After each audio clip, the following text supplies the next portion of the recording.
సంతోషంగా ఉంది, చాలా హ్యాపీగా ఉంది. అంటే కొంచెం గ్యాప్ పడింది, షూటింగ్స్ బిజీ ఉండడం వల్ల 2 ఇయర్స్ అయింది దర్శనం చేయకుండా.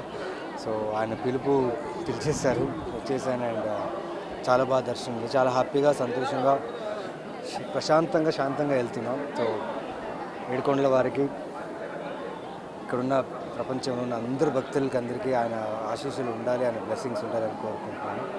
గోవిందా గోవిందా. నెక్స్ట్ ఇప్పుడు గేమ్ చేంజర్ రిలీజ్ అవుతుంది January 10th. సో అది కూడా వేడుకున్నాం. ఆ సినిమా నిజంగా బాగా రిసీవ్ అవ్వాలి, ఆడియన్స్కి బాగా రీచ్ అవ్వాలని చెప్పి. సో ఇంకా వచ్చే నా ఫిల్మ్ 11 కొన్ని సినిమాలు రిలీజ్కున్నాం. సో ఆ విషయం కూడా దేవుడిని కోరుకోవడం జరిగింది. అండ్ ఆయన దయ ఉంటే అన్నీ నాకు అనుకూలంగా జరుగుతాయి అనుకుంటున్నాను.